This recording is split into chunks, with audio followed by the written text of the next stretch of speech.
सब ਨੂੰ ਜੈਮਸ ਜੀ ਇੱਕ ਵਾਰ ਫੇਰ ਪਰਮੇਸ਼ਰ ਨਾਲ ਹੀ ਤਾਰੀਫ ਹੋਵੇ। ਮੀਟਿੰਗ ਦੇ ਪਹਿਲੇ ਹਿੱਸੇ ਵਿੱਚ ਪਰਮੇਸ਼ਰ ਸਾਡੇ ਨਾਲ ਹੋਇਆ, ਅਸੀਂ ਦੀ ਰਾਤ ਨਾਲ ਵਿੱਚ ਗਏ, ਉਹਦਾ ਧੰਨਵਾਦ ਹੋਵੇ। आओ ਅਸੀਂ वचन ਵੱਲ ਅੱਗੇ ਵਧੀਏ, ਅਸੀਂ वचन ਲਈ ਪ੍ਰਾਰਥਨਾ ਕਰਾਂਗੇ। ਸਾਰੇ ਅਸੀਂ ਆਪਣੀਆਂ ਅੱਖਾਂ ਬੰਦ ਕਰੀਏ, ਸਿਰਾਂ ਨੂੰ ਝੁਕਾਈਏ, ਅਸੀਂ ਪ੍ਰਾਰਥਨਾ ਵਿੱਚ ਆਈਏ। ਸਭ ਜਣ ਅਸੀਂ ਪ੍ਰਾਰਥਨਾ। महान सामर्थी प्रभु सच्चे जीवत परमेश्वर, ਅਸੀਂ ਆਪ ਦੀ ਸ਼ਰਨ ਵਿੱਚ ਆਉਂਦੇ ਹਾਂ। ਮੀਟਿੰਗ ਦੇ ਪਹਿਲੇ ਹਿੱਸੇ ਦੇ ਵਿੱਚ ਆਪ ਦੀ ਕਰੁਣਾ ਨੂੰ, ਦਇਆ ਨੂੰ ਅਸੀਂ ਮਹਿਸੂਸ ਕੀਤਾ, ਆਪ ਦੀ ਪਾਕ ਹਜ਼ੂਰੀ ਨੂੰ ਅਸੀਂ ਮਹਿਸੂਸ ਕੀਤਾ। ਸ਼ੁਕਰ ਧੰਨਵਾਦ ਕਰਦੇ ਹਾਂ ਪਿਤਾ ਪਰਮੇਸ਼ਰ। ਮੈਂ ਬੇਨਤੀ ਪ੍ਰਾਰਥਨਾ ਕਰਦਾ ਹਾਂ तमाम ਮੇਰੇ ਭੈਣਾਂ ਭਰਾਵਾਂ ਦੇ ਲਈ ਜੋ ਆਨਲਾਈਨ ਇਸ ਮੀਟਿੰਗ ਵਿੱਚ ਸ਼ਾਮਲ ਹੋਣ ਜਾ ਰਹੇ ਆ, ਸਭ ਨਾਲ ਤੁਹਾਡੀ ਕਿਰਪਾ ਨੂੰ ਮੰਗਦਾ। ਜਦੋਂ ਕੋਈ ਵੀ ਇਸ ਮੀਟਿੰਗ ਵਿੱਚ ਸ਼ਾਮਲ ਹੁੰਦਾ ਆ ਤੇ ਰੂਹ ਕੁਦਸ ਉਹਨਾਂ ਦਿਲਾਂ ਨੂੰ ਛੂਵੇ ਔਰ ਅੱਜ ਦੇ ਵਚਨ ਦੇ ਦੁਆਰਾ ਸਭ ਲੋਕ ਆਸ਼ੀਸ਼ ਬਰਕਤ ਪਾਉਣ ਪਿਤਾ ਪਰਮੇਸ਼ਰ। ਅਸੀਂ ਆਪਣੇ ਆਪ ਨੂੰ ਤੁਹਾਡੇ ਅੱਗੇ ਰੱਖਦੇ ਹਾਂ। ਸੱਚਮੁੱਚ ਪਿਤਾ ਪਰਮੇਸ਼ਰ ਸਾਨੂੰ ਤੇਰੀ ਆਵਾਜ਼ ਨੂੰ ਸੁਣਨ ਦੇ ਸਰੋਤੇ ਬਣਾਓ ਔਰ ਅਸੀਂ ਤੇਰੇ ਵਚਨ ਨੂੰ ਸੁਣ ਕੇ ਆਪਣੇ ਹਿਰਦੇ ਵਿੱਚ ਜਮਾ ਕਰ ਲਈਏ। ਅੱਜ ਦਾ ਵਚਨ ਮੈਨੂੰ ਬੋਲਣ ਵਾਸਤੇ, तमाम ਮੇਰੇ ਭੈਣਾਂ ਭਰਾਵਾਂ ਨੂੰ ਸੁਣਨ ਵਾਸਤੇ, ਸਮਝਣ ਵਾਸਤੇ ਬਹੁਤ ਸਮਰੱਥ ਦੇਣਾ, ਰਹਿਮ ਕਰਨਾ, ਫਜ਼ਲ ਕਰਨਾ ਮੰਗਦਾ ਮਸੀਹ ਯੀਸ਼ੂ ਦੇ ਨਾਮ ਵਿੱਚ, ਆਮੀਨ। ਪਰਮੇਸ਼ਰ ਨਾਲ ਹੀ ਤਾਰੀਫ ਹੋਵੇ। ਇੱਕ ਵਾਰ ਫਿਰ ਅਸੀਂ ਪਰਮੇਸ਼ਰ ਦੀ ਹਜ਼ੂਰੀ 'ਚ ਅੱਗੇ ਵਧਾਂਗੇ। ਆਓ ਅਸੀਂ ਅੱਜ ਦੇ ਵਚਨ ਨੂੰ ਦੇਖਾਂਗੇ। ਯੂਹੰਨਾ ਦੀ ਕਿਤਾਬ ਉਹਦਾ ਪਹਿਲਾ ਅਧਿਆਇ 1 ਤੋਂ ਲੈ ਕੇ 7 ਆਇਤਾਂ ਦੇ ਵਿੱਚ ਅਸੀਂ ਇਸ ਤਰ੍ਹਾਂ ਪੜ੍ਹਦੇ ਹਾਂ। ਅਸੀਂ ਸਾਰੇ ਜਾਣਦੇ ਹਾਂ ਯੂਹੰਨਾ ਦੀ ਕਹਾਣੀ ਦੇ ਬਾਰੇ ਵਿੱਚ। ਅੱਜ ਦਾ ਮੇਰਾ ਵਿਸ਼ਾ ਹੈ ਬੀ ਓਬੀਡੈਂਟ, ਆਗਿਆਕਾਰ ਬਣੋ। ਪਿਛਲੇ ਹਫ਼ਤੇ ਅਸੀਂ ਗੱਲ ਕੀਤੀ ਸੀ ਕਿ ਕਿਸੇ ਨੂੰ ਯਾਦ ਹੈ ਕੀ ਗੱਲ ਕੀਤੀ ਸੀ ਕਿ ਜਿਹਨੇ ਇੱਥੇ ਬੈਠੇ, ਬੀ ਵਿਕਟੋਰੀਅਸ, ਜੇਤੂ ਬਣੋ। ਜੇ ਅਸੀਂ ਜੇਤੂ ਬਣਨਾ ਆ, ਜੇ ਅਸੀਂ ਮਸੀਹ ਜਿੱਤ ਵਾਲਾ ਜੀਵਨ ਬਤੀਤ ਕਰਨਾ, ਉਸ ਲਈ ਕੁਝ ਗੱਲਾਂ ਸਾਨੂੰ ਚੇਤੇ ਰੱਖਣੀਆਂ ਜ਼ਰੂਰੀ ਹੈ। ਉਹਨਾਂ ਦੀ ਇੱਕ ਲੜੀ ਅੱਗੇ ਲੈ ਕੇ ਮੈਂ ਤੁਹਾਡੇ ਨਾਲ ਸਾਂਝ ਕਰਨਾ ਚਾਹੁੰਦਾ ਕਿ ਸਾਨੂੰ ਕੀ ਬਣਨਾ ਹੈ। ਜਿਸ ਤਰ੍ਹਾਂ ਇੱਕ ਬੱਚਾ ਘਰ ਵਿੱਚ ਪੈਦਾ ਹੁੰਦਾ ਆ, ਫਿਰ ਉਸ ਤੋਂ ਬਾਅਦ ਉਹ ਸਕੂਲ ਜਾਂਦਾ, ਐਜੂਕੇਸ਼ਨ ਲੈਂਦਾ, ਉਸ ਤੋਂ ਬਾਅਦ ਫਿਰ ਉਹ ਟਾਰਗੇਟ ਹੁੰਦਾ ਮੈਂ ਕੀ ਬਣਨਾ ਅੱਗੇ ਜਾ ਕੇ। ਸਾਡੇ ਮਸੀਹਾਂ ਦੇ ਕੋਲ ਵੀ ਟਾਰਗੇਟ ਹੋਣਾ ਚਾਹੀਦਾ ਹੈ ਕਿ ਅਸੀਂ ਕੀ ਬਣਨਾ ਹੈ। ਸਾਡੀ ਸ਼ਖਸੀਅਤ ਕਿਹੋ ਜਿਹੀ ਹੋਏਗੀ, ਸਾਡੇ ਕਰਮ ਕਿਹੋ ਜਿਹੇ ਹੋਣਗੇ, ਸਾਡਾ ਜੀਵਨ ਕਿਹੋ ਜਿਹਾ ਹੋਏਗਾ। ਸਭ ਤੋਂ ਪਹਿਲੀ ਗੱਲ ਅਸੀਂ ਪਿਛਲੇ ਹਫ਼ਤੇ ਕਰ ਚੁੱਕੇ ਹਾਂ ਕਿ ਬੀ ਵਿਕਟੋਰੀਅਸ, ਜੇਤੂ ਬਣੋ। ਦੂਜੇ ਸ਼ਬਦਾਂ ਜੇ ਕਹਾਂਗਾ ਆ ਜੇਤੂ, ਕਦੇ ਨਾ ਹਾਰਨ ਵਾਲੇ, ਕਿਉਂਕਿ ਖੁਦਾਵੰਦ ਯਿਸੂ ਮਸੀਹ ਨੇ ਕਿਹਾ ਆ ਕਿ ਉਹਨੇ ਜਗਤ ਨੂੰ ਜਿੱਤ ਲਿਆ ਆ ਔਰ ਉਹ ਸਾਨੂੰ ਵੀ ਜੇਤੂ ਜੀਵਨ ਧਰਤੀ ਤੇ ਦੇਣਾ ਚਾਹੁੰਦਾ ਆ। ਉਹਦੇ ਸਿੱਖਿਆ ਸੀਗਾ ਪਿਛਲੇ ਹਫ਼ਤੇ ਕਿਸ ਤਰੀਕੇ ਨਾਲ ਅਸੀਂ ਜੇਤੂ ਹੋ ਸਕਦੇ ਹਾਂ। ਜੇਤੂ ਹੋਣ ਬਾਰੇ ਕਈ ਗੱਲਾਂ ਅਸੀਂ ਸਿੱਖੀਆਂ ਸੀਗੀਆਂ। ਉਹ 'ਚ ਆਮ ਕਰਕੇ ਸਾਡੇ ਮਸੀਹਾਂ ਨੇ ਜੇਤੂ ਜੀਵਨ ਦਾ ਮਤਲਬ ਇਹ ਸਮਝ ਲਿਆ ਕਿ ਸਾਡੇ ਦੁੱਖ ਹਟ ਗਏ, ਸਾਨੂੰ ਬਰਕਤਾਂ ਮਿਲ ਗਈਆਂ, ਜਾਂ ਸਾਡਾ ਜਿਹੜਾ ਜੀਵਨ ਪੱਧਰ ਅੱਗੇ ਉੱਚਾ ਹੋ ਗਿਆ। ਇਹਨਾਂ ਚੀਜ਼ਾਂ ਦੇ ਨਾਲ ਹਰ ਬਿਮਾਰੀ ਤੇ ਫਤਿਹ ਪਾ ਲਈ ਆ ਅਸੀਂ। ਠੀਕ ਹੈ, ਉਹ ਵੀ ਸਾਡੀ ਜਿੱਤ ਹੈ। ਪਰ ਮਸੀਹ ਨੇ ਸੂਲੀ ਤੇ ਜਾਨ ਇਸ ਵਾਸਤੇ ਨਹੀਂ ਦਿੱਤੀ ਕਿ ਅਸੀਂ ਬਿਮਾਰੀਆਂ ਤੇ ਜਿੱਤ ਪਾਈਏ। ਉਹਨੇ ਸੂਲੀ ਤੇ ਜਾਨ ਇਸ ਕਰਕੇ ਦਿੱਤੀ ਹੈ ਕਿ ਅਸੀਂ ਪਾਪ ਦੇ ਉੱਤੇ ਔਰ ਸ਼ੈਤਾਨ ਦੇ ਉੱਤੇ ਜਿੱਤ ਪਾਈਏ। ਮੈਂ ਪਿਛਲੇ ਹਫ਼ਤੇ ਇਹ ਗੱਲਾਂ ਕੀਤੀਆਂ ਸੀਗੀਆਂ। ਸੋ ਜੇ ਮਸੀਹਾਂ ਨੇ ਜੇਤੂ ਜੀਵਨ ਜੀਣਾ ਹੈ ਔਰ ਸਹੀ ਰੀਤੀ ਨਾਲ ਮਸੀਹ ਦੇ ਵਿੱਚ ਮਸੀਹੀ ਜੀਵਨ ਚ ਅੱਗੇ ਵਧਣਾ ਆ, ਸਾਡੇ ਲਈ ਕੁਝ ਗੱਲਾਂ ਹਨ ਕਿ ਸਾਨੂੰ ਇੱਕ ਵਜੂਦ ਬਣਨਾ ਪਏਗਾ, ਆਪਣੇ ਆਪ ਨੂੰ ਉਧਰ ਨੂੰ ਢਾਲਣਾ ਪਏਗਾ। ਉਹ ਸਭ ਤੋਂ ਪਹਿਲੀ ਪੌੜੀ ਆਉਂਦੀ ਆ ਆਗਿਆਕਾਰੀ।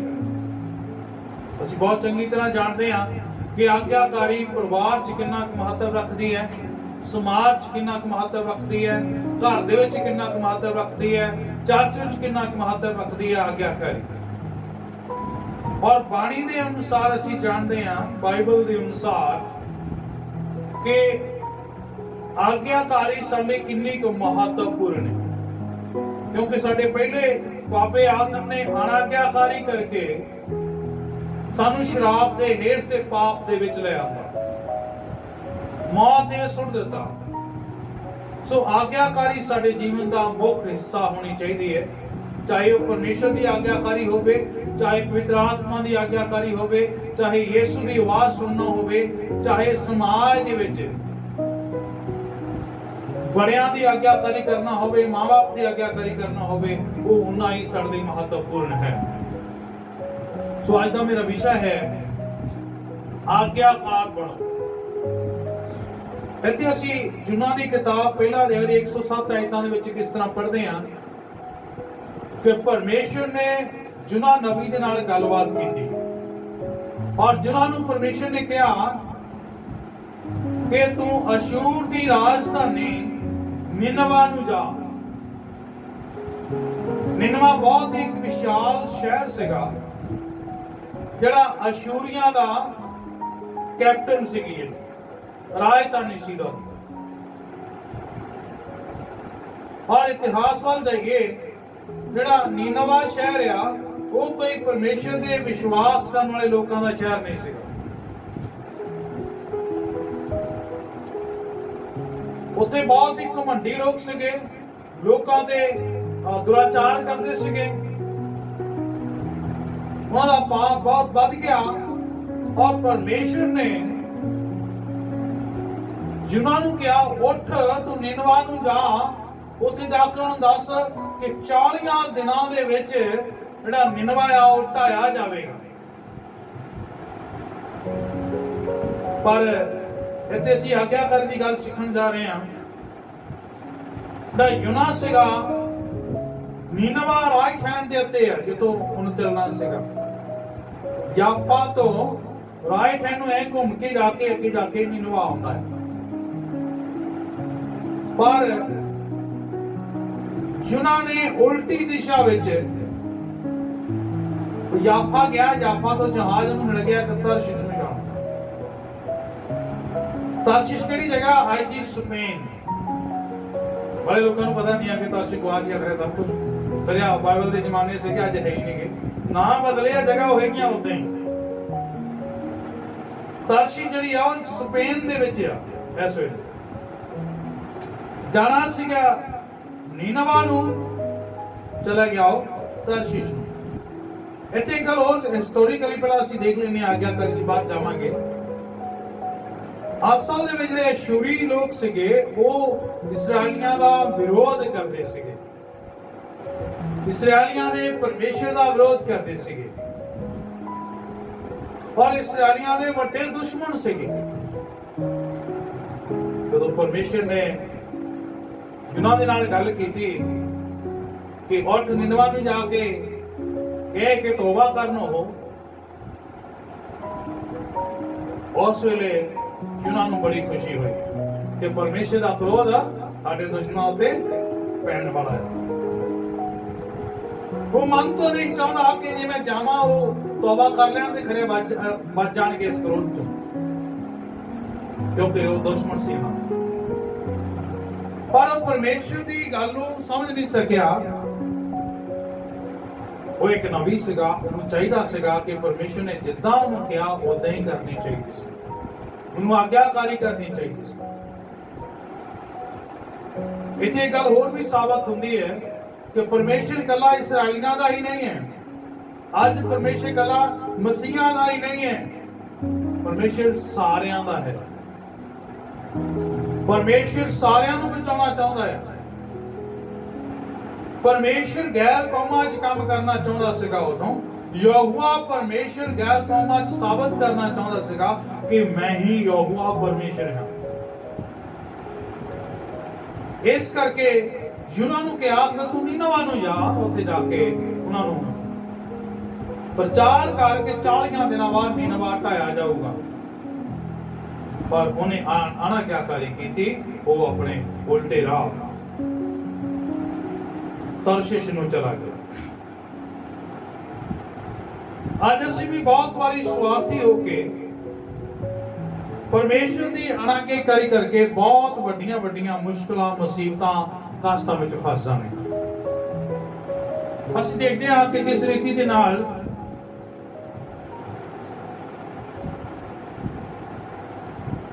ਯੂਨਾ ਜਿਹੜਾ ਸੀਗਾ ਉਹਨੂੰ ਜਾਣਾ ਚਾਹੀਦਾ ਸੀਗਾ ਨੀਨਵਾ ਨੂੰ, ਚਲਾ ਗਿਆ ਉਹ ਤਰਸ਼ੀਸ਼ ਨੂੰ। ਔਰ ਜਦੋਂ ਤਰਸ਼ੀਸ਼ ਨੂੰ ਗਿਆ, ਕਿਉਂਕਿ ਪਰਮੇਸ਼ਰ ਦੀ ਅਣਆਗਿਆਕਾਰੀ ਕੀਤੀ, ਇਸ ਕਰਕੇ ਪਰਮੇਸ਼ਰ ਨੇ ਸਮੁੰਦਰ ਦੇ ਤੂਫਾਨ ਲੈ ਕੇ ਆਂਦਾ ਔਰ ਉਹ ਜਹਾਜ਼ ਜਿਹੜਾ ਤੂਫਾਨ ਦੇ ਵਿੱਚ ਘਿਰ ਗਿਆ। ਸਾਰੇ ਬਹੁਤ ਚੰਗੀ ਤਰ੍ਹਾਂ ਜਾਣਦੇ ਹਾਂ ਅਸੀਂ ਕਿ ਜਿੰਨੇ ਉੱਤੇ ਮਲਾਹ ਸੀਗੇ, ਜਿੰਨੇ शिप के क्रू मैंबर से सारे परेशान होए और उन्होंने अपना जो वाधू समान सीगा खान पीन का समान सीगा वो भी सुट दिता विच समुद्र में। फिर आप अपने देवतियां दे के प्रार्थना करन लगे कि सानू बचा, तो उथे नीनवा सुता पिया।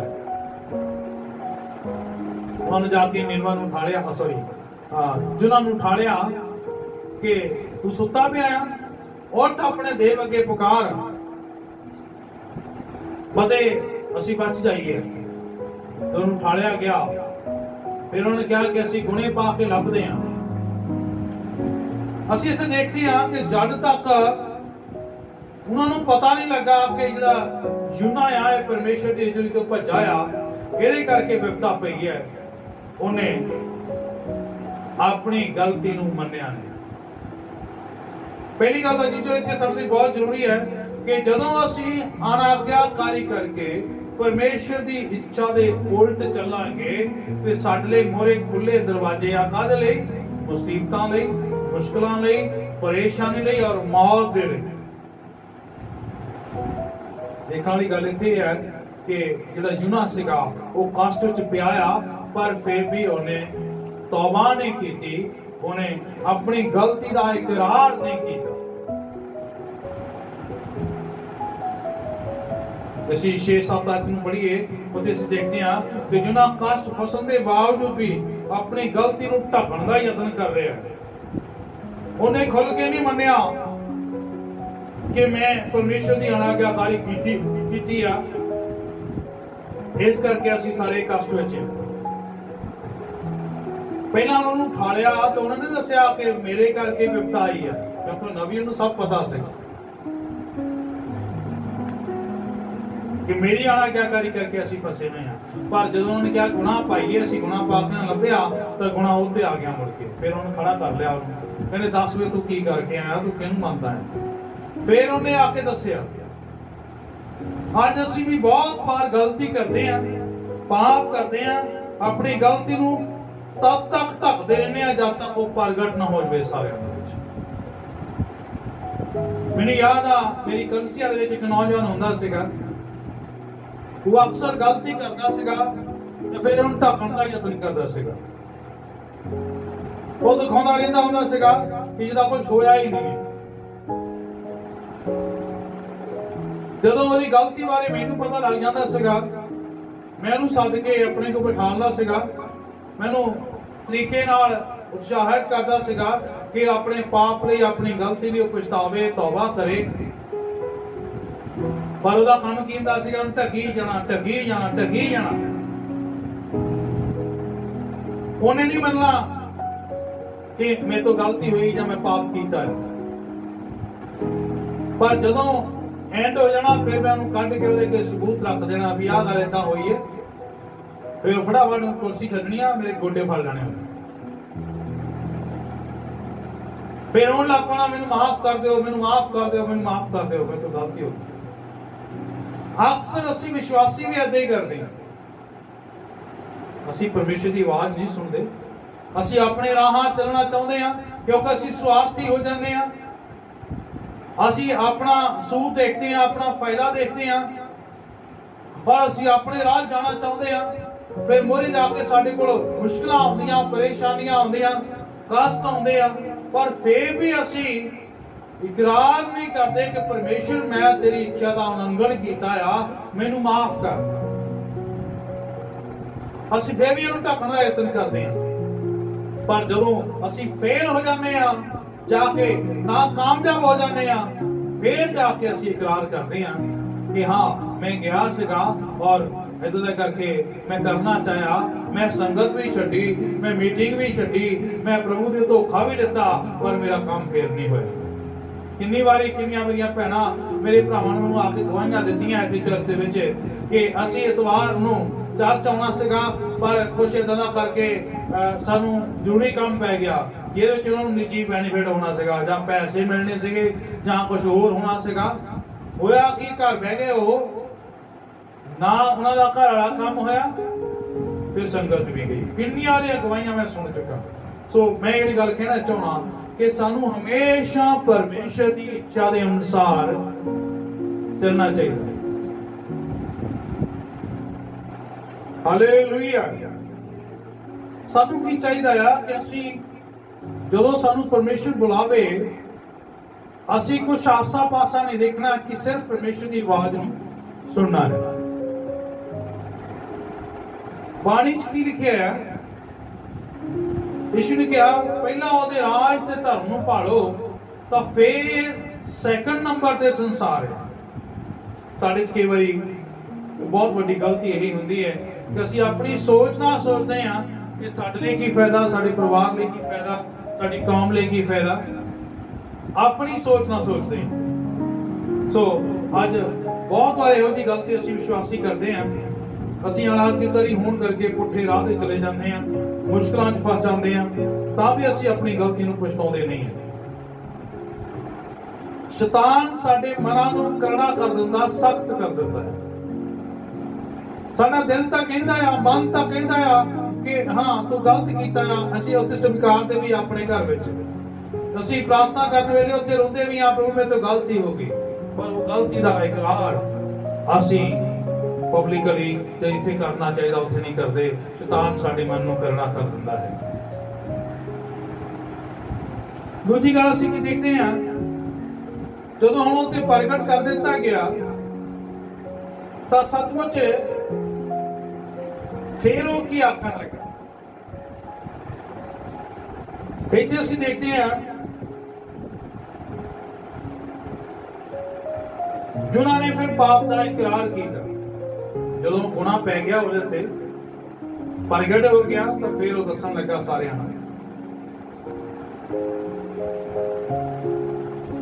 पहला दे 11, 12 और 15 ऐसे देखते हैं असी जो पढ़िया गया तो अपने पाप का इकरार किया, अपने आप को परमेश्वर के हाथों सौंप दिता और फिर वो कहने लगा मैं ही वो पापी हाँ, ये सारी विपता मेरे करके आई है सारे उत्ते।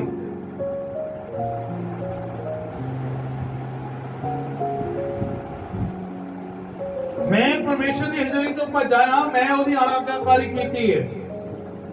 मेरा सदा मेरा बुलावा नीनवा नूं जानदा सीगा। मैं यहोवा परमेश्वर का गुनाह किया है,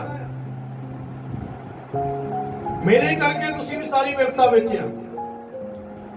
हुण इकरार कर रहे हैं, तौबा कर रहे हैं। हुण इदां करो तुसीं चक के उन्हें समुंदर सुट दिओगे ना, तुसीं बच जाओगे।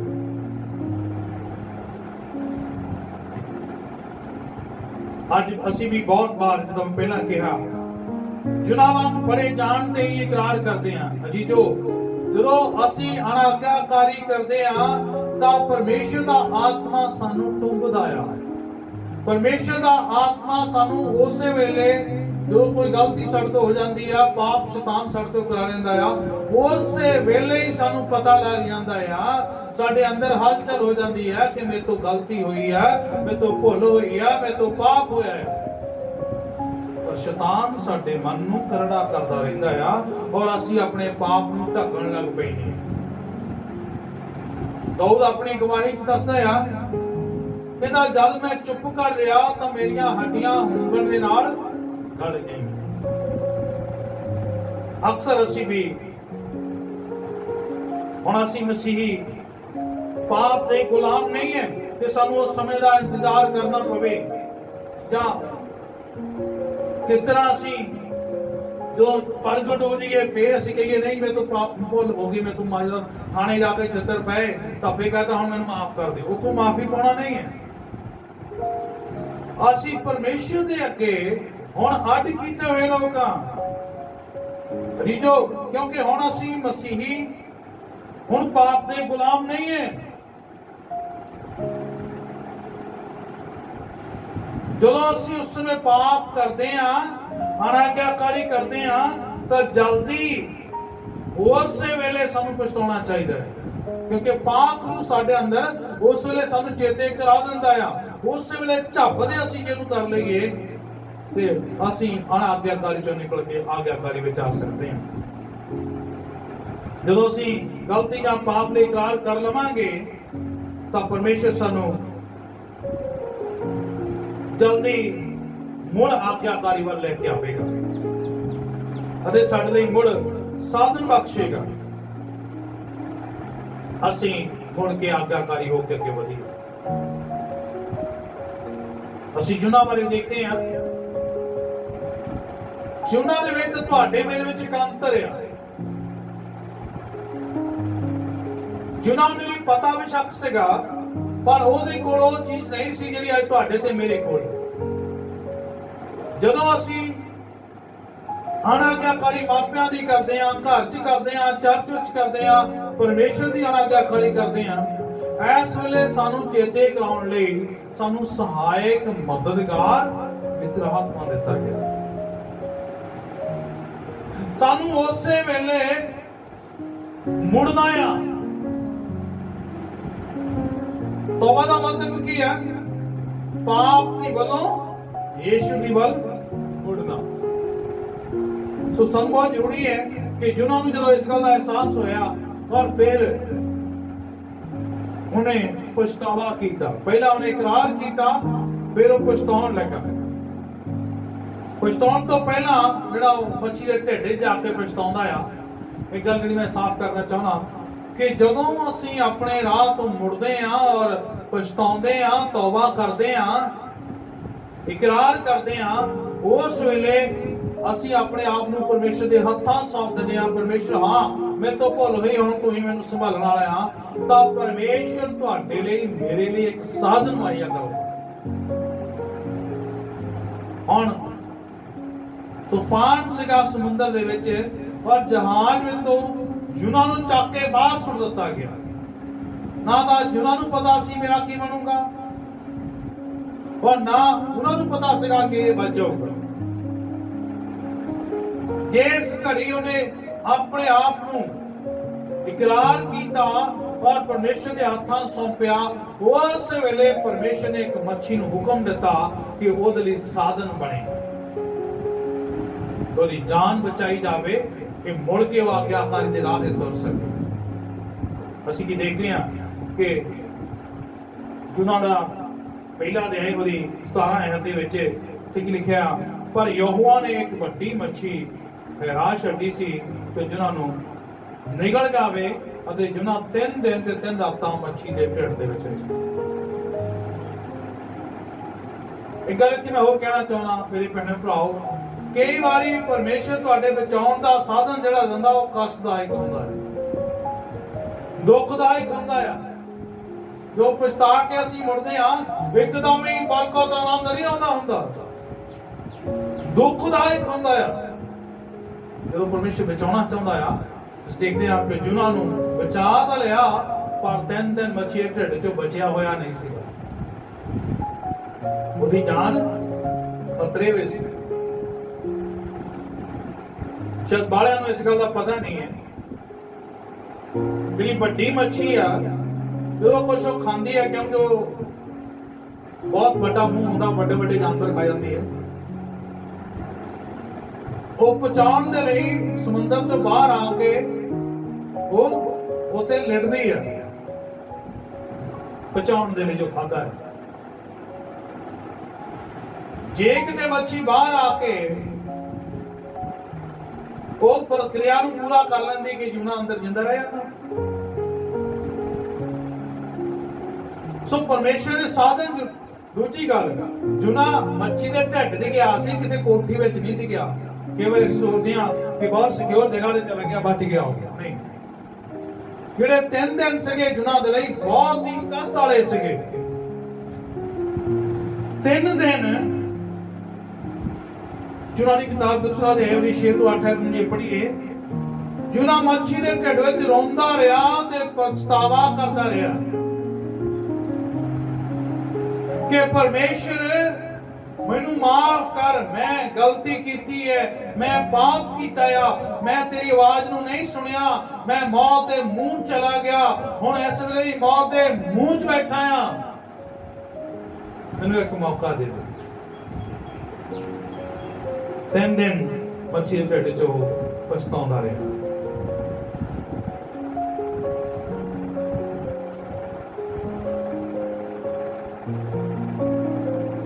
ਪਹਿਲਾਂ ਉਹਨੂੰ ਬਚਾਉਣ वास्ते मच्छी गई और खा लिया।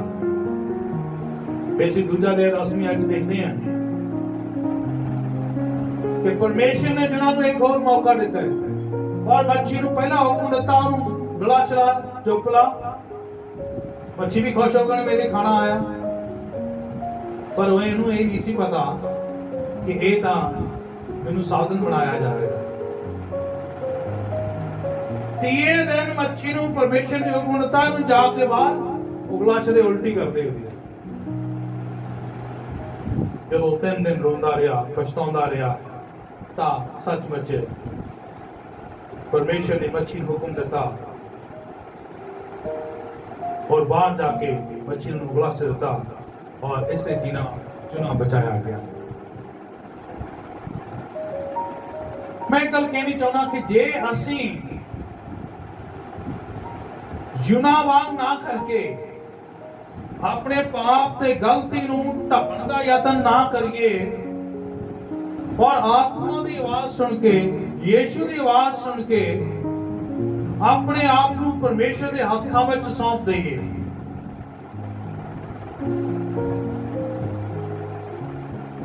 क्योंकि पत्तर सिंह सानू सिखाउंदा है कि अपने आप नूं परमेश्वर के बलवंत हाथों के हेठ नीविया करो तां जो तुहानू वेले सिर उच्चिया कर सके।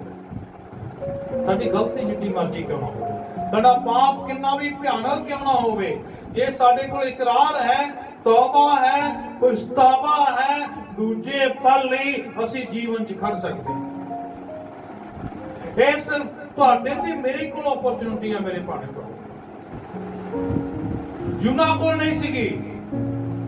जिन्होंने परमेश्वर ने साधन बनाया पर साडे कोल सहायक मददगार आ। साडे बहुत जरूरी है कि असी परमेश्वर के आज्ञाकार बच्चे बनिए। मते मुड़ के असी शराब के हेठ चले जाइए, पाप के चुंगल च फंस जाइए और मुड़ के असी मौत को जा पड़िए। यूना ने खेती की और उन्हें तौबा की, पछतावा किया, फिर परमेश्वर नूं बचाउण लई मच्छी का प्रबंध किया। मच्छी के ढड्डे 3 दिन 3 रातां और रोंदा रहा और रोंदा रहा, परमेश्वर मैं अगे तो तेरा आज्ञाकार होवांगा, जिथे तू कहेगा मैं जावांगा, जो तू कहेगा मैं करांगा, एक बारी मैनूं बचा ला। जो जब असीं अपने आप को परमेश्वर के हाथों सौंप देंगे, असीं वो भयानक स्थिति च ना पईए जो मच्छी के ढिड च ना पिया सीगा। जदों असीं अपने पाप नूं ढकांगे, अपनी गलती नूं ढकांगे, तो असीं उस भयानक हालत विच चले जावांगे। साडे कोल अपॉर्चुनिटी है, सानूं सहायक दिता गया, मददगार दिता गया, साडी सहायता दे लई वो सानूं सब कुछ चेते कराउंदा आ, तू किथे ठीक आ, तू किथे गलत आ। असी आवाज के स्रोते बनिए, होते असी आज्ञाकार बनिए, परमेश्वर के आज्ञाकार बनिए। अगे असी की देखते हैं तीसरा अध्याय दे विच एक बार फिर परमेश्वर हुण यूना दे नाल गलबात करता है। परमेश्वर ने यूना नूं कहा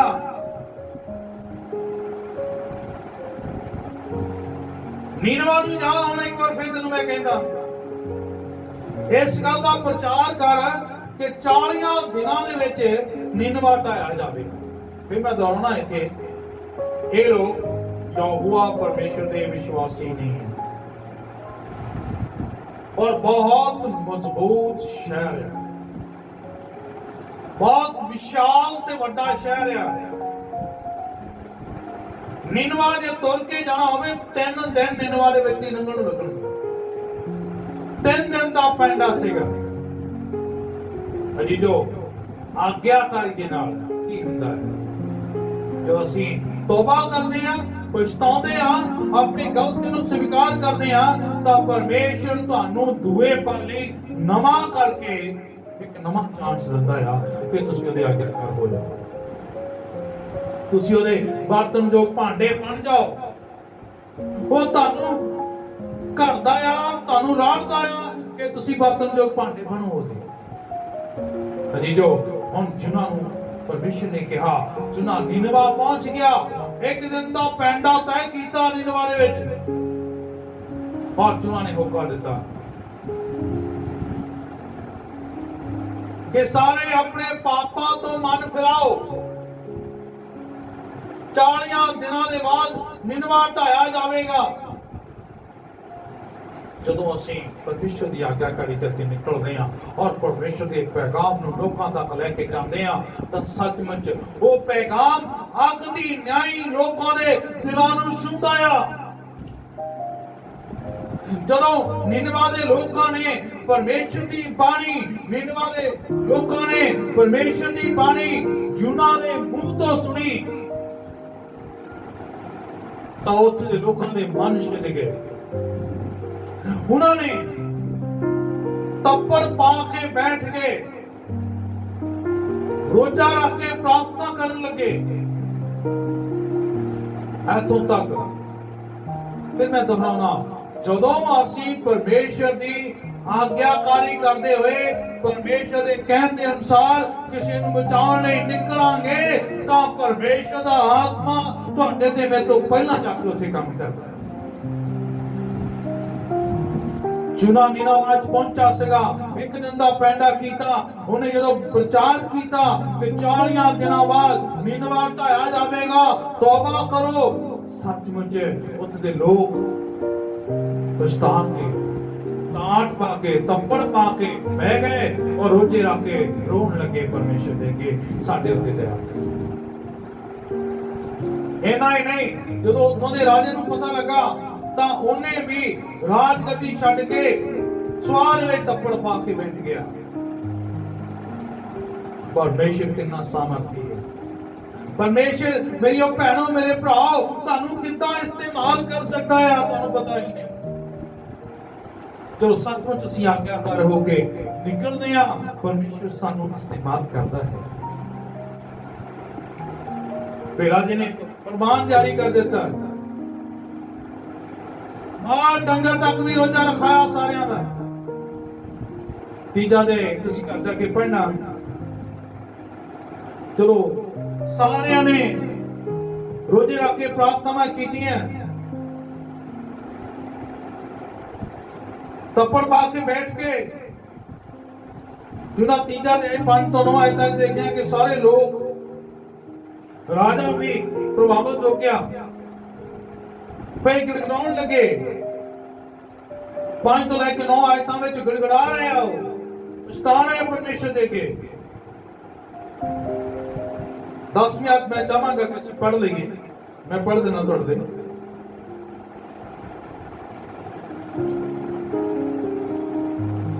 जब परमेश्वर ने उन्हां दे कामां नूं डिठा कि वो अपने भैड़े राह तो मुड़ पए हन, तब परमेश्वर उस बुराई तो पछताया जो वो उस आख्या सी कि उन्हां दे नाल करेगा अते उन्हें वो नहीं कीती।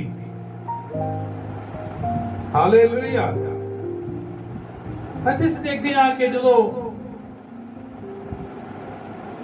असी अपने पाप का इकरार करते हैं, असी अपनी गलती नूं मन लेने, अनाज्ञाकारी नूं मन लेने और परमेश्वर की आवाज के स्रोते बन जाते हैं और तौबा करते हैं, पछताते हैं, इकरार करते हैं, तो परमेश्वर साडे ते पैण वाले कष्ट नूं खत्म कर दिंदा है, अपने क्रोध को शांत कर दिंदा है। इत्थे गल ते तुहाडा मैं ध्यान खिच्चना चाहांगा। अक्सर असीं देखिया विश्वासियां नूं फड़े जाण ते तौबा करदे हैं, समाज लोकां च बाद पादरी नूं सददा भी आके तौबा कर, फिर रो रो के प्रार्थना करते हैं, पर थोड़े दिनों बाद उन्होंने जीवन च बदलाव नजर नहीं आता। थोड़ा ध्यान खिच्चना चाहांगा। 3:10 इदा लिखिया है कि जब परमेश्वर ने उन्होंने कम्मां नूं देखिया, ध्यान देना मेरी गल, परमेश्वर ने उन्होंने रोजियां नूं, दुआवां करन दे तरीकिਆਂ नूं जां डांट पा के बैठण नूं नहीं देखिया।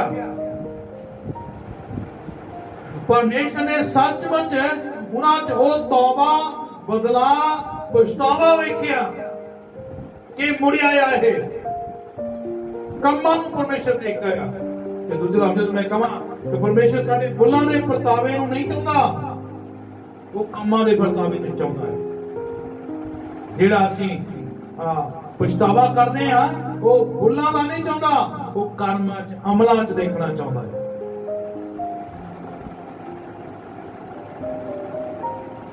ਜੇ ਅਸੀਂ ਵੀ ਪਰਮੇਸ਼ਰ ਦੀ ਆਵਾਜ਼ ਸੁਣ ਕੇ ਉਹਦੇ ਪਿੱਛੇ ਜਾਵਾਂਗੇ, ਜਿੱਦਾਂ ਪਰਮੇਸ਼ਰ ਨੂੰ ਜਾਣ ਨੂੰ ਕਹਿੰਦਾ ਅਸੀਂ ਨਿਕਲਾਂਗੇ, ਸੁਸਮਾਚਾਰ ਸਾਂਝ ਕਰਾਂਗੇ ਕਿ ਬਹੁਤ ਸਾਰੇ ਲੋਕ ਬਚਾਏ ਜਾਣਗੇ। ਆਓ ਅਸੀਂ ਪਰਮੇਸ਼ਰ ਦੇ ਕੰਮਾਂ 'ਚ ਆਗਿਆਕਾਰੀ ਨਾਲ ਅੱਗੇ ਵਧੀਏ। ਜਦੋਂ ਅਸੀਂ ਖੁਦ ਸਵਾਰਥੀ ਹੋ ਕੇ ਆਪਣੇ ਰਾਹਾਂ ਤੇ ਚਲੇ ਜਾਂਦੇ ਹਾਂ ਤਾਂ ਅਸੀਂ ਖੁਦ ਮੁਸ਼ਕਲਾਂ, ਕਸ਼ਟਾਂ ਤੇ ਤਕਲੀਫਾਂ 'ਚ ਹੀ ਨਹੀਂ ਫਸਦੇ, ਅਸੀਂ ਦੂਜਿਆਂ ਲਈ ਠੋਕਰਾਂ ਦਾ ਕਾਰਨ ਬਣਦੇ, ਦੂਜਿਆਂ ਦੀ ਨਿਜਾਤ ਦੇ ਵਿੱਚ ਰੋੜਾ ਅਟਕਾਉਣ ਵਾਲੇ ਬਣਦੇ। ਅੱਜ ਬਹੁਤ ਹੀ ਮਸੀਹਾਂ ਨੂੰ ਸ਼ੈਤਾਨ ਏਦਾਂ ਦੇ ਹਥਿਆਰ ਬਣਾ ਕੇ ਇਸਤੇਮਾਲ ਕਰਦਾ ਹੈ। ਕੁਝ ਨਵੇਂ ਲੋਕਾਂ ਨੂੰ ਸੁਸਮਾਚਾਰ ਮਿਲਿਆ, ਉਹ ਖੜੇ ਹੋਣਾ ਚਾਹੁੰਦੇ ਆ, ਪਰ ਉਹਨਾਂ ਦੇ ਜਿਹੜੇ ਪੁਰਾਣੇ ਮਸੀਹੀ ਹੈ, ਉਹਨਾਂ ਦਾ ਜੀਵਨ, ਉਹਨਾਂ ਦੇ ਕਰਮ, ਉਹਨਾਂ ਦੀ ਅਨਾਗਿਆਕਾਰੀ, ਉਹਨਾਂ ਦੇ ਪੁੱਠੇ ਕੰਮ ਦੂਜਿਆਂ ਦੇ ਠੋਕਰਾਂ ਦਾ ਕਾਰਨ ਬਣਦੇ। ਸਾਨੂੰ ਇਹਨਾਂ ਗੱਲਾਂ ਤੇ ਧਿਆਨ ਦੇਣ ਦੀ ਲੋੜ ਹੈ ਕਿ ਅਸੀਂ ਸੱਚਮੁੱਚ ਪਰਮੇਸ਼ਰ ਦੇ ਆਗਿਆਕਾਰ ਬਣੇ ਰਹੀਏ। ਔਰ ਤੁਸੀਂ ਆਗਿਆਕਾਰ ਬਣ ਕੇ ਪਰਮੇਸ਼ਰ ਦੇ ਲਈ ਨਿਕਲਾਂਗੇ, ਜਿੱਦਾਂ ਪਰਮੇਸ਼ਰ ਕਹਿੰਦਾ ਉਹ ਕਰਨ ਲਈ ਨਿਕਲਾਂਗੇ, ਤਾਂ ਪਰਮੇਸ਼ਰ ਵੱਡੇ ਸ਼ਹਿਰ ਨੀਨਵਾ ਨੂੰ ਬਚਾ ਸਕਦਾ ਆ ਤੇ ਸਾਡੇ ਦੁਆਰਾ ਵੀ ਬਾਲਿਆਂ ਨੂੰ ਬਚਾਏਗਾ। ਇੱਕ ਜਿਨ੍ਹਾਂ ਦੇ ਦੁਆਰਾ 3 ਦਿਨ ਦਾ ਪੈਂਡਾ ਤੈਅ ਕੀਤੇ ਜਾਣ ਵਾਲੇ ਸ਼ਹਿਰ ਨੂੰ ਪਰਮੇਸ਼ਰ ਨੇ ਬਚਾਇਆ, ਜਿਨ੍ਹਾਂ ਦੇ ਦੁਆਰਾ। ਤੁਹਾਡੇ ਦੁਆਰਾ 10 ਨੂੰ 50 ਨੂੰ ਬਚਾਊਗਾ। ਨਿਕਲਣਾ ਪੈਣਾ, ਪਰਮੇਸ਼ਰ ਦੀ ਆਵਾਜ਼ ਸੁਣ ਕੇ ਨਿਕਲਣਾ ਪੈਣਾ। ਸੱਚਮੁੱਚ ਅਸੀਂ ਜਿਨ੍ਹਾਂ ਦੀ ਆਗਿਆਕਾਰੀ ਨੂੰ ਦੇਖਿਆ, ਅਨਾਗਿਆਕਾਰੀ ਨੂੰ ਦੇਖਿਆ, ਪਛਤਾਉਣ ਨੂੰ ਦੇਖਿਆ। ਹੁਣ ਮੈਂ ਕੁਝ ਗੱਲਾਂ ਤੁਹਾਡੇ ਨਾਲ ਕਰਨਾ ਚਾਹਾਂਗਾ। ਜਿਹੜੇ ਲੋਕ ਪਰਮੇਸ਼ਰ ਦੇ ਵਿੱਚ ਆਗਿਆਕਾਰ ਰਹੇ, ਸਭ ਤੋਂ ਪਹਿਲਾਂ ਅਸੀਂ ਦੇਖਦੇ ਹਾਂ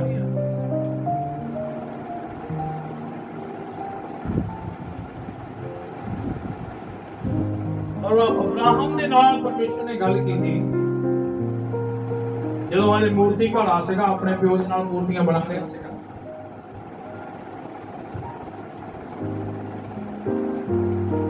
ਔਰ ਅਬਰਾਹਮ ਨੇ ਪਰਮੇਸ਼ਰ ਦੀ ਆਵਾਜ਼ ਨੂੰ ਸੁਣਿਆ ਔਰ ਆਗਿਆਕਾਰੀ ਕਰਦਾ ਹੋਇਆ ਆਪਣੇ ਪਿਤਾ ਦੇ ਘਰ ਨੂੰ ਛੱਡ ਕੇ ਪਰਮੇਸ਼ਰ ਦੇ ਲਈ ਨਿਕਲ ਪਿਆ। ਜੇ ਅਸੀਂ ਦੇਖੀਏ, ਜਦੋਂ ਅਬਰਾਹਮ ਨਿਕਲਿਆ, ਬਹੁਤ ਵਾਰੀ ਸੋਚਦੇ ਆਂ ਕਰਿਆ ਸਾਡਾ ਨੁਕਸਾਨ ਹੁੰਦਾ ਆ ਜਦੋਂ ਅਸੀਂ ਪਰਮੇਸ਼ਰ ਦੀ ਆਵਾਜ਼ ਸੁਣ ਕੇ ਨਿਕਲਦੇ ਆ। ਬਹੁਤ ਵਾਰ ਤੁਹਾਡਾ ਨੁਕਸਾਨ ਹੁੰਦਾ ਆ। ਸੱਚਮੁੱਚ ਅਬਰਾਹਮ ਦਾ ਬਹੁਤ ਵੱਡਾ ਨੁਕਸਾਨ ਸੀਗਾ। ਅਬਰਾਹਮ ਆਪਣੇ ਪਿਤਾ ਦੇ ਘਰ ਵਿੱਚ ਇੱਕ ਬਹੁਤ ਚੰਗਾ ਕਾਰੀਗਰ ਸੀਗਾ, ਮੂਰਤੀਆਂ ਘੜਨ ਵਾਲਾ। ਉਹਦੀ ਆਪਣਾ ਇੱਕ ਕਾਰਖਾਨਾ ਸੀਗਾ ਜਿੱਥੇ ਮੂਰਤੀਆਂ ਬਣਾ ਕੇ ਵੇਚਦੇ ਸੀਗੇ ਉਹ। ਪਰਮੇਸ਼ਰ ਨੇ ਕਿਹਾ ਤੂੰ ਇੱਥੋਂ ਨਿਕਲ ਕਰ।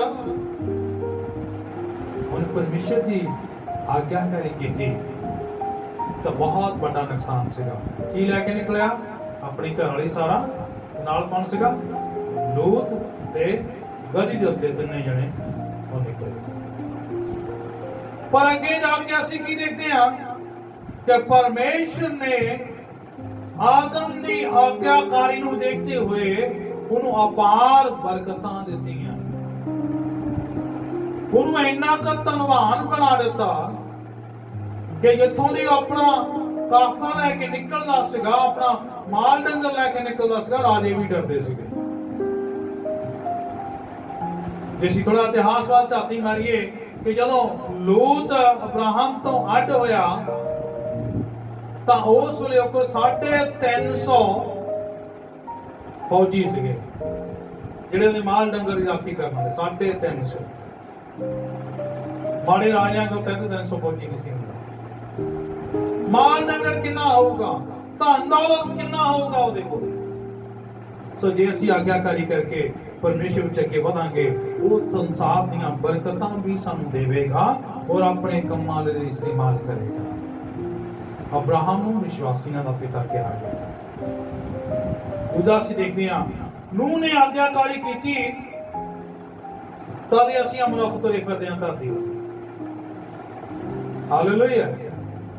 ਜੇ ਨੂਹ ਮੇਰੇ ਭੈਣੋ ਮੇਰੇ ਭਰਾਵੋ ਨੂਹ ਆਗਿਆਕਾਰੀ ਨਾ ਕਰਦਾ, ਨੂਹ ਪਰਮੇਸ਼ਰ ਦੀ ਆਵਾਜ਼ ਨੂੰ ਸੁਣ ਕੇ ਅਣਗੌਲਿਆ ਕਰ ਦਿੰਦਾ, ਕਿਸ਼ਤੀ ਨਾ ਬਣਾਉਂਦਾ, ਤਾਂ ਮਨੁੱਖ ਧਰਤੀ ਉੱਤੇ ਨਹੀਂ ਸੀ ਹੋਣਾ।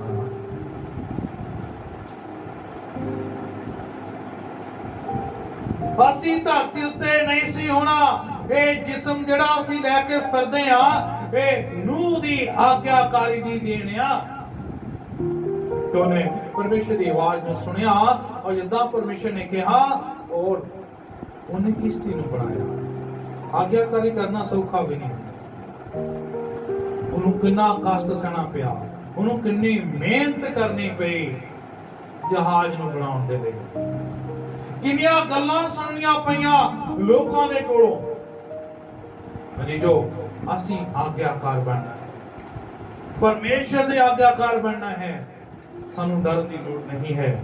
ਜਿੱਦਾਂ ਮੈਂ ਪਹਿਲਾਂ ਦੱਸਿਆ, ਸਾਡਾ ਪਰਮੇਸ਼ਰ ਸਾਨੂੰ ਆਗਿਆਕਾਰੀ ਕਰਨ ਵਾਸਤੇ ਕਹਿੰਦਾ ਆ, ਲੈ ਕੇ ਜਾਣਾ ਚਾਹੁੰਦਾ ਆ, ਕਈ ਵਾਰੀ ਰਾਸਤਾ ਕੱਟਣ ਹੁੰਦਾ ਆ। ਹੁਣ ਅਸੀਂ ਦੇਖਿਆ ਯੂਨਾ ਨੂੰ ਮੁੜ ਕੇ ਇਹਨਾਂ ਨੇ ਵੀ ਨੀਨਵਾ ਵਾਸਤੇ ਭੇਜਣਾ ਸੀ।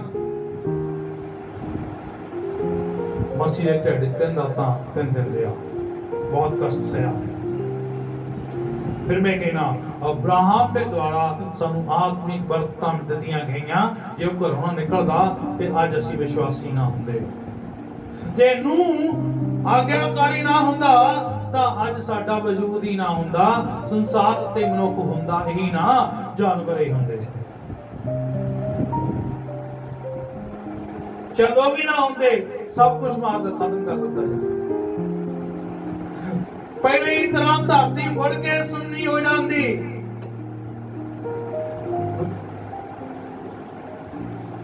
ਉਤਪਤ ਦੇ ਵਿੱਚ ਕੀ ਪੜ੍ਹਦੇ ਆ? ਧਰਤੀ ਕੀ ਸੁੰਨੀ ਤੇ ਬੇਡੋਲ ਸੀਗੀ ਔਰ ਪਰਮੇਸ਼ਰ ਦਾ ਆਤਮਾ ਪਾਣੀਆਂ ਉੱਤੇ ਸਿਉਂਦਾ ਸੀ। ਕੁਛ ਨਾ ਹੁੰਦਾ, ਸੁੰਨਸਾਨ ਹੁੰਦੀ। ਜਿੱਦਾਂ ਬਾਕੀ ਜਾਂਦੇ ਆ, ਜਿੱਦਾਂ ਸੂਰਜ ਆ, ਉਦੋਂ ਇਹ ਵੀ ਇੱਕ ਠੰਡੀ ਧਰਤੀ ਬਣ ਕੇ ਰਹਿ ਜਾਂਦਾ।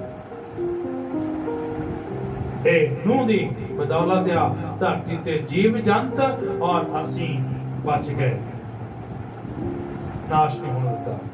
ਫਿਰ ਅਸੀਂ ਪੌਲਸ ਦੀ ਆਗਿਆਕਾਰੀ ਨੂੰ ਦੇਖਦੇ ਹਾਂ। ਪੌਲਸ ਨੂੰ ਦਮਿਸ਼ਕ ਨੂੰ ਜਾਂਦੇ ਰਾਹ ਦੇ ਵਿੱਚ ਪਰਮੇਸ਼ਰ ਨੇ ਚੁਣਿਆ ਔਰ ਯਿਸੂ ਨਾਲ ਗੱਲ ਕੀਤੀ। ਉਹਨੂੰ ਕਹਿੰਦਾ ਹੁਣ ਮੈਂ ਤੈਨੂੰ ਦੱਸਾਂਗਾ ਤੂੰ ਕੀ ਕਰਨਾ ਹੈ। ਔਰ ਪੌਲਸ ਨੇ ਬਖੂਬੀ ਪਰਮੇਸ਼ਰ ਦੀ ਆਵਾਜ਼ ਨੂੰ ਸੁਣਿਆ, ਯਿਸੂ ਦੀ ਆਵਾਜ਼ ਨੂੰ ਸੁਣਿਆ ਔਰ ਆਗਿਆਕਾਰੀ ਕੀਤੀ ਔਰ ਮਰਨ ਤੱਕ ਉਹ ਆਗਿਆਕਾਰੀ ਕਰਦਾ ਰਿਹਾ। ਜੇ ਪੌਲਸ ਆਗਿਆਕਾਰੀ ਨਾ ਕਰਦਾ, ਅੱਜ ਕੋਈ ਵਿਸ਼ਵਾਸੀ ਨਾ ਹੁੰਦਾ। ਮੇਰੇ ਵਿਸ਼ਵਾਸ ਦੇ ਅਨੁਸਾਰ ਸ਼ਾਇਦ ਕਲੀਸਿਆ ਇਕੱਠੀ ਨਾ ਹੁੰਦੀ। ਜਿਹੜੇ ਮਸੀਹੀ ਸੀਗੇ ਮੁੱਢਲੀ ਸਦੀ ਵਿੱਚ ਹੀ ਮਰ ਜਾਂਦੇ ਸਾਰੇ, ਜਾਂ ਖੁੰਝ ਜਾਂਦੇ ਪਰਮੇਸ਼ਰ ਦੇ ਵਚਨ ਚੋਂ। ਖਾਸ ਕਰਕੇ ਸਾਡੇ ਗੈਰ ਯਹੂਦੀਆਂ ਲਈ ਤਾਂ ਕੋਈ ਬਚਾਅ ਹੁੰਦਾ ਹੀ ਨਾ। ਯਿਸੂ ਵੀ ਯਹੂਦੀਆਂ ਤੱਕ ਸੀਮਤ ਹੋ ਕੇ ਰਹਿ ਜਾਣਾ ਸੀਗਾ। ਅਸੀਂ ਦੇਖਦੇ ਹਾਂ ਰਸੂਲਾਂ ਦੇ ਕਰਤੱਵ ਦੇ ਵਿੱਚ ਕਿਸ ਰੀਤੀ ਨਾਲ ਕਾਨਫਰੰਸ ਹੋਈਆਂ ਔਰ ਪੌਲਸ ਨੇ ਹੀ ਸਾਹਮਣਾ ਕੀਤਾ ਕਿ ਪਰਮੇਸ਼ਰ ਕੀ ਚਾਹੁੰਦਾ ਆ।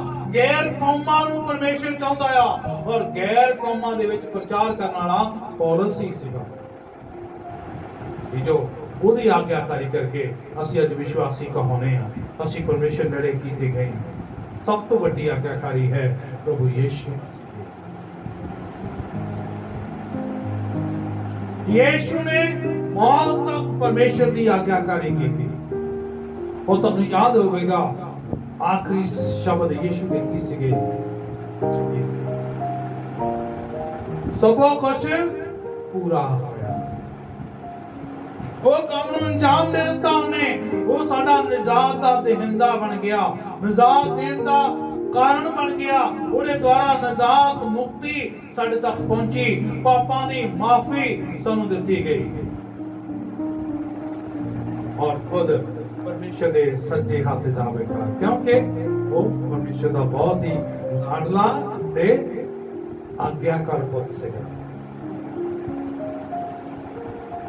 अजीजो मेरियो भैनों मेरे भराओ, आओ अज असीं प्रण करिए कि परमेश्वर की आवाज सुन के असीं आज्ञाकार होंदे हुए बहुतिਆਂ ਲਈ मुक्ति का वसीला बना, जिवें यूना बन गया, जिवें पौलुस बन गया।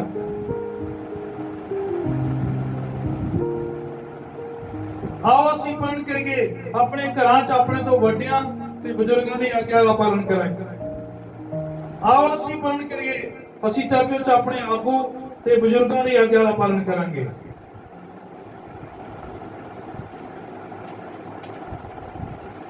आज्ञा पालन बहुत जरूरी है। परमेश्वर का आज्ञा पालन साडा धरती उत्ते साडे कम्मां दा पता लगना है। सचमुच यूना ने आज्ञाकारी की, कितों पता लगा? जदों वह निनवा च गया, और दूसरी गल निनवा के लोगों ने जदों पछताया, परमेश्वर के रोए, तो फिर परमेश्वर मुड़िया, उदों पता लगा उन्होंने कम्मां तो कि निनवा ने भी आज्ञाकारी की है और लोगों ने तौबा की है। याद रखो, आज्ञाकारी च ना शब्द नहीं हुंदा, आज्ञाकारी च नफा नुकसान नहीं हुंदा।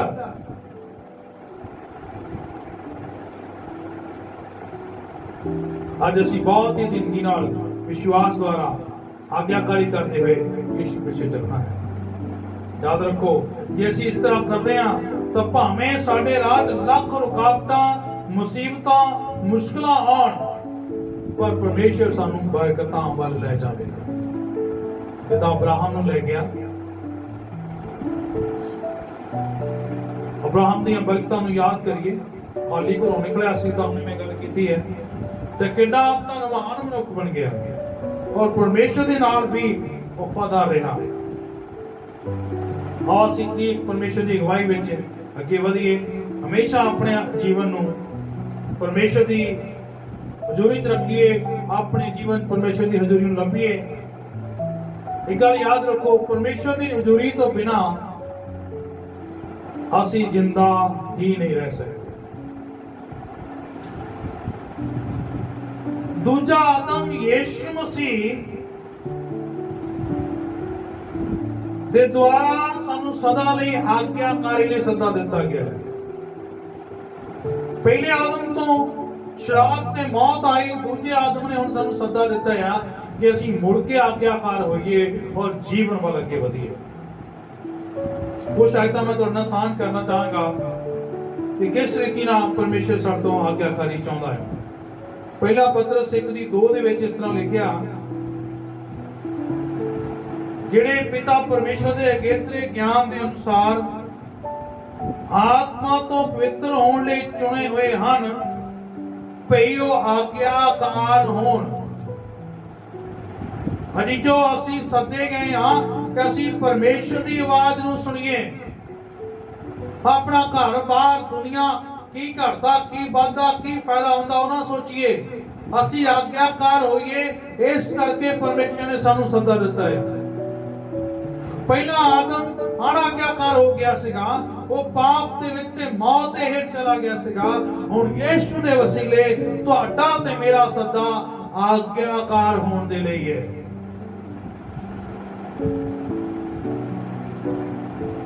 और आज्ञाकार होने के लिए सानू जरूरी है कि असीं मसीह दी रीस करिए।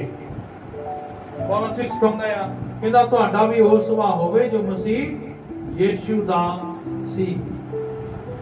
फिलिपियां 2:8 विच इस तरह लिखिया है कि यीशु मसीह मनुख दी शक्ल विच प्रगट होके उन्हें अपने आप नूं नीवियां कीता और मौत तो मौत ताईं आज्ञाकार बने। फिलिपियां 2:8 यीशु साडा रोल मॉडल होना चाहिए आज्ञाकारी लई। रोमिया 1:5 विच असीं की देखते हैं, हुण परमेश्वर चाहुंदा है कि साडी आज्ञाकारी दे द्वारा सारे संसार दे विच नेचा दी आज्ञाकारी प्रगट होवे, लोग नेचा दी आज्ञाकारी सीखण। रोमिया 1:5 ਦੇ ਵਿੱਚ ਇਸ ਤਰ੍ਹਾਂ ਲਿਖਿਆ, ਜਿਹਦੇ ਰਾਹੀਂ ਅਸਾਂ ਕਿਰਪਾ ਅਤੇ ਰਸੂਲ ਦੀ ਪਦਵੀ ਪਾਈ ਵੀ ਉਹਦੇ ਨਾਮ ਦੀ ਖਾਤਰ ਸਭਨਾ ਕੌਮਾਂ ਵਿੱਚ ਨੇਚਾ ਦੀ ਆਗਿਆਕਾਰੀ ਹੋ ਜਾਏ।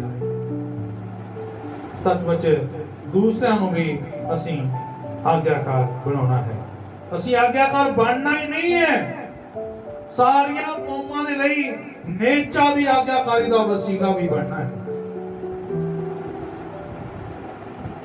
ਵੀ ਅਸੀਂ ਸੰਪੰਨਤਾ ਨਾਲ ਪਰਮੇਸ਼ਰ ਨੂੰ ਪ੍ਰਸੰਨ ਕਰਨ ਵਾਲੇ ਬਣਨਾ ਹੈ। ਆਪਣੇ ਆਗੂਆਂ ਨੂੰ, ਪਰਮੇਸ਼ਰ ਦੇ ਜਨਾਂ ਨੂੰ ਪ੍ਰਸੰਨ ਕਰਨ ਵਾਲੇ ਬਣਨਾ ਹੈ। ਰੋਮੀਆ 16:19 ਵਿੱਚ ਪੌਲਸ ਲਿਖਦਾ ਆ, ਰੋਮੀਆ ਨੂੰ ਲਿਖਦਾ ਆ, ਤੁਹਾਡੀ ਆਗਿਆਕਾਰੀ ਦਾ ਜਸ ਸਭਨਾ ਤੋੜੀ ਅੱਪੜ ਪਿਆ ਹੈ, ਇਸ ਕਰਕੇ ਮੈਂ ਤੁਹਾਡੇ ਉੱਤੇ ਪ੍ਰਸੰਨ ਹਾਂ। ਕੀ ਤੁਹਾਨੂੰ ਤੇ ਮੈਨੂੰ ਪਰਮੇਸ਼ਰ ਕਹਿ ਸਕਦਾ ਆ ਕਿ ਤੇਰੀ ਆਗਿਆਕਾਰੀ ਤੋਂ ਮੈਂ ਪ੍ਰਸੰਨ ਹਾਂ? ਇਹ ਪੌਲਸ ਨੂੰ ਕਹਿੰਦਾ, ਹੁਣ ਮੈਂ ਇਹ ਚਾਹੁੰਦਾ ਹਾਂ ਬਈ ਤੁਸੀਂ ਨੇਕੀ ਵਿੱਚ ਸਿਆਣੇ ਤੇ ਬਦੀ ਵਿੱਚ ਨਿਆਣੇ ਬਣੇ ਰਹੋ। ਸੋ ਜੀ ਜੋ ਸਾਡੇ ਲਈ ਬਹੁਤ ਜ਼ਰੂਰੀ ਹੈ ਕਿ ਅਸੀਂ ਸੱਚਮੁੱਚ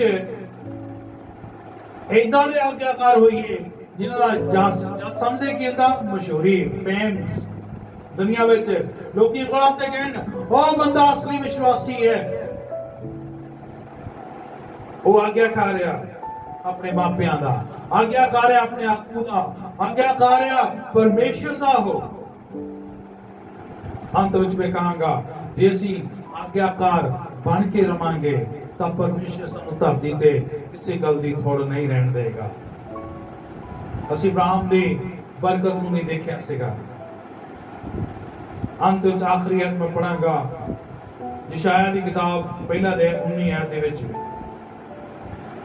ਪਰਮੇਸ਼ਰ ਇਸ ਤਰ੍ਹਾਂ ਆਖਦਾ ਹੈ, ਜੇ ਤੁਸੀਂ ਨੇਕੀ ਨਾਲ ਮੰਨੋ, ਮਤਲਬ ਜੇ ਤੁਸੀਂ ਨੇਕੀ ਨਾਲ ਚੰਗੇ ਕੰਮ ਕਰਦੇ ਹੋਏ ਆਗਿਆਕਾਰ ਬਣ ਜਾਓ ਤਾਂ ਤੁਸੀਂ ਸਾਰੀ ਧਰਤੀ ਦੇ ਪਦਾਰਥ ਖਾਓਗੇ।